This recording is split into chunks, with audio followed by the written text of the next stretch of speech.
अच्छा, मैंने स्वर में आश्चर्य भर कर कहा, और इतनी बड़ी बात तुमने मुझे बताई भी नहीं, और ना ही तुम्हारी मालकिन ने मुझे बताई। देखो, हो जाता ना अनर्थ। खैर, मैं इसे भी डायरी में नोट कर लेता हूँ।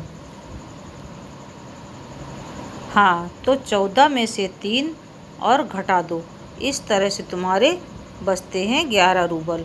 बोलो भाई, ये रही तुम्हारी तनख्वाह, ये 11 रूबल। देख लो, ठीक है ना? उन्होंने आश्चर्य से कहा कि अच्छा, इतनी बड़ी बात कि मालकिन ने तुम्हें 3 रूबल दिए थे और तुमने मुझे बताए नहीं। अभी न बताती तो चलो अनर्थ हो जाता, मतलब अन्याय हो जाता, अनुचित व्यवहार हो जाता, और चलो वो भी रुपए उन्होंने काट लिए। जूलिया ने कांपते हाथों से 11 रूबल ले लिए और अपनी जेब टटोलकर किसी तरह उसमें ठूँस लिया और धीरे से विनीत स्वर में बोली, जी धन्यवाद। मैं गुस्से में आग बबूला होने लगा। कमरे में टहलते हुए मैंने क्रोधित स्वर से उससे कहा, धन्यवाद किस बात का? आपने जूलिया ने क्या कहा? आपने मुझे पैसे दिए हैं, इसके लिए धन्यवाद। जब उसका पूरा हिसाब हो गया तो उसके 60 में केवल 11 रूबल बचे।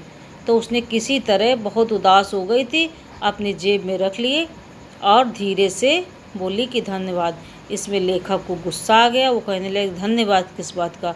तो उसने कहा कि जो आपने मुझे पैसे दिए हैं। अब मुझसे रहा नहीं गया।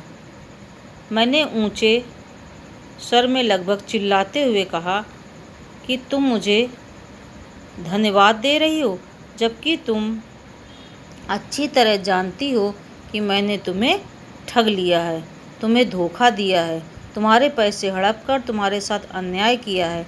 इसके बावजूद तुम मुझे धन्यवाद दे रही हो।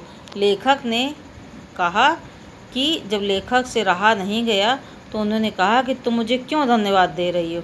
तो उसने कहा, जबकि लेखक कहता कि जबकि तुम जान रही हो कि मैंने तुम्हारे साथ अन्याय किया है, तुम्हारे साथ धोखा किया है, लेकिन मैंने तुम्हारे सारे पैसे ले लिए हैं, लेकिन फिर भी तुम मुझे धन्यवाद कह रही हो।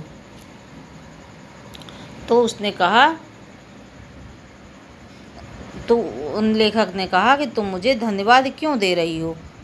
जी हाँ, इससे पहले मैंने जहाँ जहाँ काम किया उन लोगों ने तो मुझे 1 पैसा तक नहीं दिया। आप कम से कम कुछ तो दे रहे हैं। उसने मेरे क्रोध पर ठंडे पानी का छींटा मारते हुए कहा। उसने बताया जूलिया ने कि उसने जहाँ अभी तक काम किया था, लोगों ने उसको 1 पैसा भी नहीं दिया। उस लेखक का कह रही है लेखक से कि आपने चलो मुझे कुछ तो दिया है।